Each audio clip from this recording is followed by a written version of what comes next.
100 ದಿನ ಯಾವುದೂ ಚಿಂತೆ ಇಲ್ಲದೆ ಏನು ಕೆಲಸ ಮಾಡಿಕೊಂಡು ಯಾರ ಹಂಗಿಲ್ಲದೆ ಜೀವನ ಮಾಡ್ತಿದ್ರೋ ಪುನಃ ಅವರಿಗೆ ದಾಸತ್ವಕ್ಕೆ ತಳ್ತಕ್ಕಂಥ ಕೆಲಸವನ್ನು ಕೇಂದ್ರ ಸರ್ಕಾರ ಮಾಡಿತು. ಬಿಜೆಪಿಯವರು ಮಹಾತ್ಮ ಗಾಂಧೀಜಿಯವರ ವಿಚಾರಧಾರೆ ಸಿದ್ಧಾಂತವನ್ನು ಮೊದಲಿಂದ ನಂಬಿಲ್ಲ, ಈಗಲೂ ಅವರು ಒಪ್ಪಲ್ಲ. ದೇಶಕ್ಕಾಗಿ ದುಡಿದು ಮಡಿದ ಗಾಂಧೀಜಿಯವರ ಹೆಸರನ್ನು ನೀವು ತೆಗೆದ್ರಲ್ಲ, ಅದರಿಂದ ಅವ್ರಿಗೆ ಒಳ್ಳೇದೂ ಆಗಲ್ಲ ಬಿಡಿ, ಒಳ್ಳೇದಂತೂ ಆಗಲ್ಲ. ಆದರೆ ಒಂದೇನೆಂದರೆ ಈ ಹೆಸರನ್ನು ಇಟ್ಟು ಏನು ಮಾಡೋಕೆ ಹೊರಟ್ರಿ?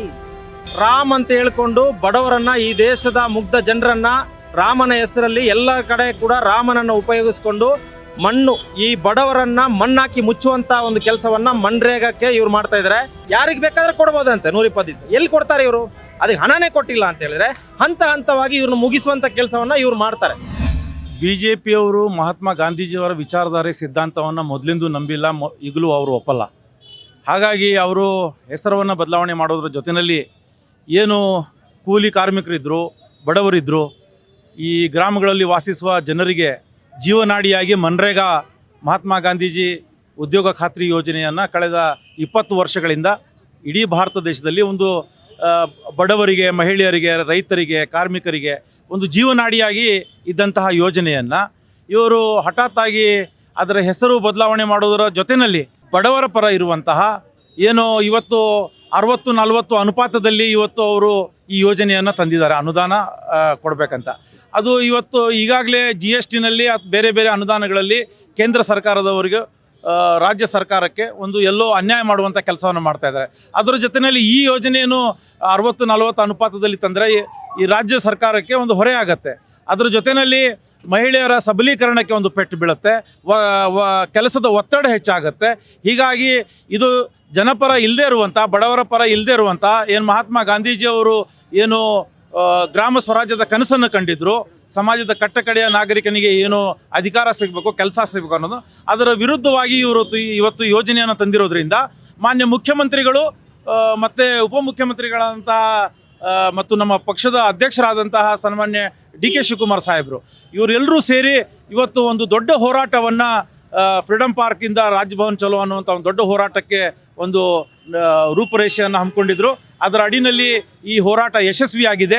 ಮುಂದಿನ ದಿನಗಳಲ್ಲಿ ಹಂತ ಹಂತವಾಗಿ ಈ ಹೋರಾಟ ನಿರಂತರವಾಗಿ ಎಲ್ಲಿವರೆಗೆ ಈ ತಿದ್ದುಪಡಿ ಕಾನೂನನ್ನು VBG ರಾಮ್ಜಿ ಅನ್ನುವಂಥ ಅದು ಏನು ಬಡವರ ವಿರುದ್ಧವಾದಂಥ ಕಾನೂನು ತಂದಿದ್ದಾರೆ, ಆ ಕಾನೂನು ಅವರು ವಾಪಸ್ ತಗೊಳ್ಳೋವರೆಗೂ, ಆ ತಿದ್ದುಪಡಿ ಮಾಡಿ ಏನು ಅವ್ರು ಬಿಲ್ ತಂದಿದ್ದಾರೆ ಅದನ್ನು ವಾಪಸ್ ತಗೊಳ್ಳೋವರೆಗೂ ನಮ್ಮ ಹೋರಾಟ ನಿರಂತರವಾಗಿ ನಡೀತದೆ. ಇದು ಕೇಂದ್ರ ಸರ್ಕಾರದ ವಿರುದ್ಧದ ನಿಲುವು. ಇದು ಯಾಕೆ ಅಂದರೆ ಬಡವರ ಅನ್ನವನ್ನು ಕಿತ್ಕೊಂಡಿರ್ತಕ್ಕಂಥ ಸಂದರ್ಭ ಇದು.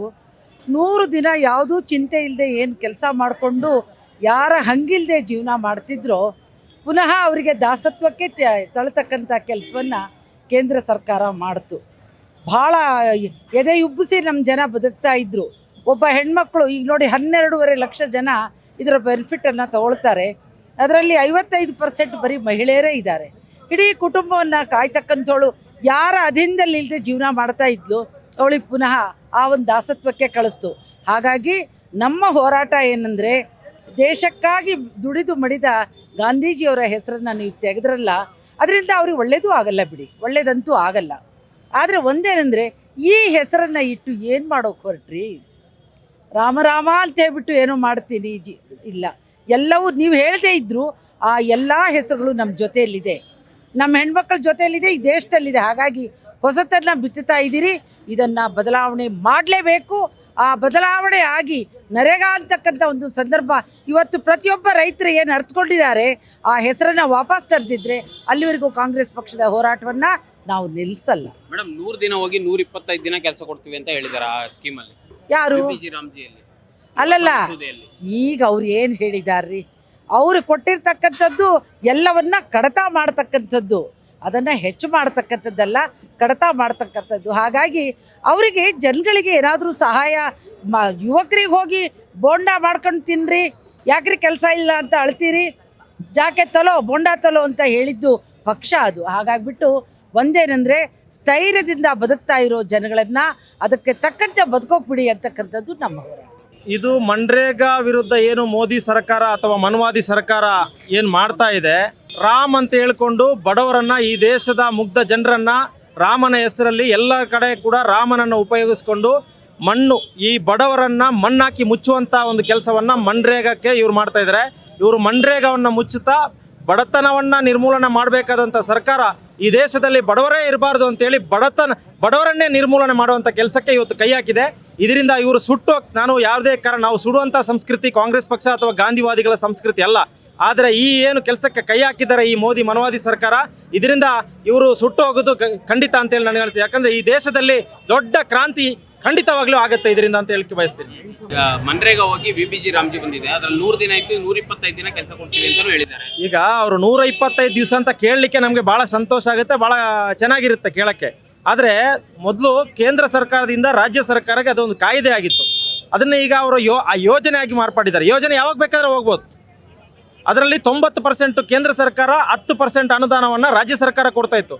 ಮತ್ತು ಯಾರು ನಮ್ಮ ಈಗ ಹಳ್ಳಿಗಳಲ್ಲಿ ಇರುವಂಥ ಕೆಲಸ ಮೋದಿಜಿಗೆ ಹೆಂಗೆ ಗೊತ್ತಾಗುತ್ತೆ, ಅಲ್ಲಿ ಎಲ್ಲೋ ಚಾ ಮಾರ್ತಾ ಇದ್ರು ಅಂತ ಹೇಳಿದ್ರೆ ಯಾರು ಗೊತ್ತಿಲ್ಲ ನೋಡಿದವರು, ಅದು ಬೇರೆ ವಿಷಯ ಬಿಡಿ. ಆದರೆ ಕೇಂದ್ರದಲ್ಲಿ ಕೂತಿರುವಂಥ ಪ್ರಧಾನಮಂತ್ರಿಗೆ ಇಲ್ಲಿ ಹಳ್ಳಿಯಲ್ಲಿ ಏನು ನಡೀತಾ ಇದೆ ಅವ್ರಿಗೆ ಹೆಂಗೆ ಗೊತ್ತಾಗುತ್ತೆ ಏನು ಕೆಲಸ ಆಗಬೇಕಂತ. ಶಾಲೆಯಲ್ಲಿ ಏನು ಸಮಸ್ಯೆ ಇದೆ, ಮೋರಿಯಲ್ಲಿ ಏನು ಸಮಸ್ಯೆ ಇದೆ, ರಸ್ತೆಯಲ್ಲಿ ಏನು ಸಮಸ್ಯೆ ಇದೆ, ಅಥವಾ ಕೆಲಸನೇ ಇಲ್ಲದಂಥ ಜನರಿದ್ದಾರೆ, ಅವ್ರಿಗೆ ಈ ಮೋದಿ ಗೊತ್ತಾಗ್ಬಿಡುತ್ತಾ? ಏನು ದೇಶದಲ್ಲಿ ಈ ಮೀಡಿಯಾದಲ್ಲಿ ಎಲ್ಲ ಮೀಡಿಯಾದಲ್ಲಿ ಬಂದರೂ ಕೂಡ ಜನ ಹೋರಾಟ ಮಾಡಿದರೆ ಅದನ್ನೇ ಮಾಡ್ತಾ ಇಲ್ಲ. ಏನು ಈ ದೇಶದಲ್ಲಿ ಸುಮಾರು 60-70 ಜನ ಹೋರಾಟ ಮಾಡಿ ರೈತರು ಸತ್ರು, ಅದಕ್ಕೆ ಏನು ಮಾಡಿಲ್ಲ. ಇನ್ನು ಮನ್ರೇಗಾಕ್ಕೆ ಇಲ್ಲಿ ಹಳ್ಳಿಯಲ್ಲಿ ಏನು ಸಮಸ್ಯೆ ಆಗುತ್ತೆ ಅವ್ರಿಗೆ ಗೊತ್ತಾಗ್ಬಿಡುತ್ತಾ? ಖಂಡಿತ ಗೊತ್ತಾಗೋಕ್ಕೆ ಸಾಧ್ಯ ಇಲ್ಲ. ಇದು ಒಂದು ರೀತಿಯಲ್ಲಿ ಹೇಳಕ್ಕೆ 125 ಜನ ಅಂತೇಳಿ, ಅದು 120 ದಿವಸ ಏನೂ ಇರಲ್ಲ, ಬರೀ ಅವರು ಯಾರಿಗೆ ಬೇಕಾದ್ರೆ ಕೊಡ್ಬೋದಂತೆ. 120 ದಿವಸ ಎಲ್ಲಿ ಕೊಡ್ತಾರೆ ಇವರು? ಅದಕ್ಕೆ ಹಣನೇ ಕೊಟ್ಟಿಲ್ಲ ಅಂತ ಹೇಳಿದ್ರೆ ಹಂತ ಹಂತವಾಗಿ ಇವ್ರನ್ನ ಮುಗಿಸುವಂಥ ಕೆಲಸವನ್ನು ಇವ್ರು ಮಾಡ್ತಾರೆ. ಅವರು ಹೋಗಿರುವಂಥ ಉದ್ದೇಶ ಅದೇ. ಯಾಕಂದರೆ ಸರ್ಕಾರ ಏನಿದೆ ಅದನ್ನು ಮನ್ರೇಗಾ ವಿರುದ್ಧ ಮತ್ತು ಕೇಂದ್ರ ಸರ್ಕಾರದ ನಡವಳಿಕೆ ವಿರುದ್ಧ ಸ್ಪೀಚನ್ನು ಕೊಟ್ಟಿರುತ್ತೆ. ಏನು ಸರ್ಕಾರ ಏನು ಯಾವುದೇ ಸರ್ಕಾರ ಇರಲಿ ರಾಜ್ಯಪಾಲಕರಿಗೆ ಬರೆದು ಕೊಡುತ್ತೆ, ಅದನ್ನು ಅವರು ಭಾಷಣ ಮಾಡಬೇಕಾಗುತ್ತೆ. ಅದು ಸಂವಿಧಾನದ ಅದು ನಡೆ. ಇದನ್ನು ವಿರುದ್ಧವಾಗಿ ಈ ರಾಜ್ಯಪಾಲರು ಮಾಡಿದ್ದಾರೆ. ಇವರು ಮನವಾದಿ ಸರ್ಕಾರದ RSSನ ಕೈಗೊಂಬೆಯಂತೆ ಈ ರಾಜ್ಯದ ಒಬ್ಬ ರಾಜ್ಯಪಾಲರು ಮಾಡ್ತಾ ಇರೋದು ಇದು ಖೇದಕರ. ಇದು ಈ ದೇಶದ ಜನರಿಗೆ, ಈ ರಾಜ್ಯದ ಜನರಿಗೆ ಮೋಸ ಮಾಡಿರುವಂಥ ಈ ಕಪ್ಪು ಟೋಪಿಯ ಒಬ್ಬ ರಾಜ್ಯಪಾಲ ಅಂತ ಹೇಳಿಕೆ ನಾನು ಬಯಸ್ತೀನಿ. ಅಲ್ಲ, ಮನ್ರೇಗಾನಲ್ಲಿ ಮೊದಲಿರುವಂತಹ 100 ದಿನ ಕೊಡೋದಕ್ಕೆ ಇವರು ಹಿಂದೇಟು ಹಾಕ್ತಾ ಇದ್ರು. ಎಲ್ಲೋ 50 ದಿನ 60 ದಿನ ಕೆಲಸ ಆಗ್ತಾ ಇತ್ತು. ಅದು ಬರೀ ಪೇಪರಲ್ಲಿ ಮಾತ್ರ 125 ಅಂತ ಇರುತ್ತೆ. ಅವ್ರು ಹೇಗೆ ಕೊಡೋಕ್ಕಾಗತ್ತೆ? ಪಂಚಾಯಿತಿಗಳಿಗೆ ಯೋಜನೆಗಳನ್ನು, ಅನುದಾನಗಳನ್ನು ಪಡೆಯುವಂಥ ಅಧಿಕಾರ ಇಲ್ಲ. ಕೇಂದ್ರದಿಂದ ಮೊದಲು 90% ಬರ್ತಾ ಇತ್ತು, ರಾಜ್ಯ ಸರ್ಕಾರದವರು 10 ಕೊಡ್ತಾ ಇದ್ರು. ಪಂಚಾಯಿತಿಗಳು ತಮ್ಮದೇ ರೀತಿಯಲ್ಲಿ ಕಾರ್ಯಕ್ರಮಗಳನ್ನು ಹಮ್ಮಿಕೊಳ್ಳೋದಕ್ಕೆ ಅವಕಾಶ ಇತ್ತು. ಈಗ ಪಂಚಾಯಿತಿಗಳು, ಗ್ರಾಮ ಪಂಚಾಯಿತಿಗಳು ಕೇಂದ್ರದ ಕಡೆ ಜಾತಕ ಪಕ್ಷಿಗಳಂತೆ ಕಾದು ನೋಡುವಂಥ ಒಂದು ಕೆಲಸ ಆಗ್ತದೆ. ಅಲ್ಲಿಂದ ಅನುದಾನನೇ ಬಂದಿಲ್ಲ ಅಂದರೆ ಇವರು 100 ಜನರಿಗೆ ಅಲ್ಲ, 125 ಅಲ್ಲ, 50 ಜನರಿಗೂ ಕೊಡೋಕ್ಕಾಗಲ್ಲ. ಒಟ್ಟಾರೆ ಈ ಕಾನೂನೇ ತಂದಿರೋದೇ ಬಡವರ ವಿರುದ್ಧ, ಕೂಲಿ ಕಾರ್ಮಿಕರ ವಿರುದ್ಧವಾದಂತಹ ಅವರ ಹೋರಾಟದ, ಅವರ ಉದ್ಯೋಗದ ಏನು ಇದು ಇದೆ ಅದರ ಆ ಅಧಿಕಾರವನ್ನು ಕಸಿದುಕೊಳ್ಳುವಂತಹ ಕಾನೂನಿದು. ಇವತ್ತು GSTನಲ್ಲಿ ನಮಗೇನೋ ಅನುದಾನ ಬರಬೇಕು, ನಮ್ಮ ಪಾಲು ಏನು ಬರಬೇಕು ಆ ಪಾಲು ಕೊಡ್ತಾ ಇಲ್ಲ. 15ನೇ ಹಣಕಾಸು ಆಯೋಗ ಪ್ರಕಾರ ನಮಗೆ 5,300 ಕೋಟಿ ರೂಪಾಯಿ ಬರಬೇಕಾಗಿತ್ತು, ಅದು ಕೊಟ್ಟಿಲ್ಲ. ಬೇರೆ ಬೇರೆ ಯೋಜನೆಗಳಲ್ಲಿ ಬಹಳಷ್ಟು ಅನುದಾನಗಳು ಕೇಂದ್ರದಿಂದ ರಾಜ್ಯ ಸರ್ಕಾರಕ್ಕೆ ಬರಬೇಕಾಗಿತ್ತು, ಅದು ಕೊಟ್ಟಿಲ್ಲ. ಭದ್ರಾ ಮೇಲ್ದಂಡೆ ಯೋಜನೆ ರಾಷ್ಟ್ರೀಯ ಯೋಜನೆ ಅಂತ ಇವರು ಘೋಷಣೆ ಮಾಡಿದರು, ಆ ಹಣನೂ ಬರಲಿಲ್ಲ. ಮತ್ತು ರೈಲ್ವೆ ಯೋಜನೆಗಳಲ್ಲಿ ಬರೀ ಘೋಷಣೆ ಮಾಡ್ತಾರೆ, ಘೋಷಣೆ ಮಾಡಿದ ತಕ್ಷಣ ಅದು ಬಜೆಟಲ್ಲಿ ಘೋಷಣೆ ಮಾಡ್ತಾರೆ, ತಿರ್ಗಾ 1 ವರ್ಷ ಆಗುತ್ತೆ, ಇನ್ನೊಂದು ಬಜೆಟ್ ಬರುತ್ತೆ, ಯಾವ ಯೋಜನೆಯನ್ನು ಕಾರ್ಯರೂಪಕ್ಕೆ ಬರ್ತಾ ಇಲ್ಲ.